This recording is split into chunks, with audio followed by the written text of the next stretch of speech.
Hey, welcome everyone. Today we're replacing an oil pressure sensor or oil pressure sender on a 5.3 liter V8 that's under the hood of this 2005 Chevy Tahoe. But really guys, this oil pressure sensor procedure is going to be pretty much the same across all the 5.3s in the mid 2000s and Silverados, Suburbans, and so on and so on.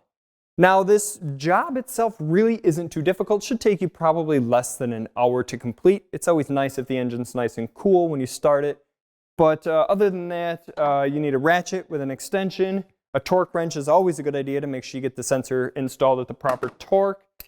The only downside to this job is it does require a special oil pressure sensor socket. Now this is a 1 1/16 inch socket that has rounded edges on it or rounded corners instead of the sharp points that a normal socket would have, and that just perfectly fits over the rounded pieces on the oil pressure sensor. So the first step here, we'll go ahead and we'll remove the engine cover, 8mm bolt here in the middle, and then it just pulls up and out from the back two tabs.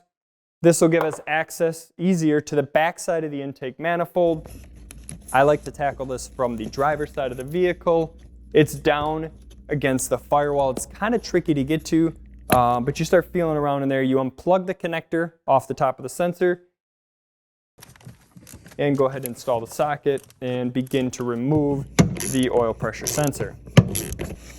Now when you get the oil pressure sensor out, it's always a good idea to go looking down in that hole where that sensor was threaded into.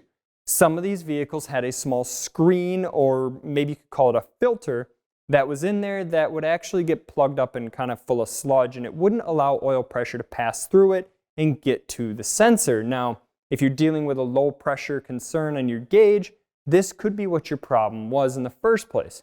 Go ahead, see if there's a screen in there, remove it, maybe replace it, maybe clean it, or maybe just leave it out like a lot of people do. That's your choice, but just go ahead and take a look. This one doesn't happen to have one in here.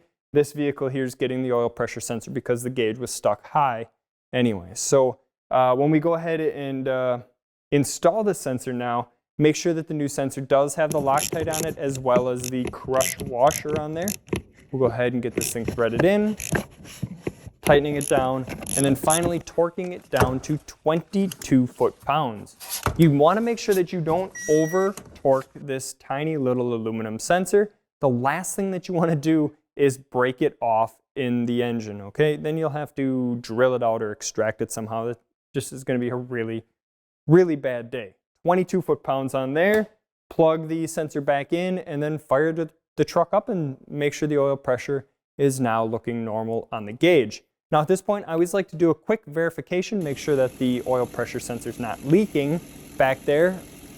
If you have a cell phone with a camera, it works really nice for kind of leaning in there, turning on the video aspect, and just taking a look down there with the camera instead of crawling back under the hood. So that's about it. A relatively quick and simple procedure on here. Again, should take less than an hour. It's always nice when the engine's nice and cool because you will have to lean over it, and it does require that special oil pressure sensor socket. So if you found the video useful, if you enjoyed it, if you just liked watching an oil pressure sensor get installed, whatever it might be, please smash that thumbs up button. That way we know we're out here doing a good job. And if you haven't already subscribed, please subscribe, ring that bell. That way you get notifications every time we come out with a new video. I really appreciate you guys watching. Thank you so much for being there. And as always, happy wrenching, everyone. Thank you.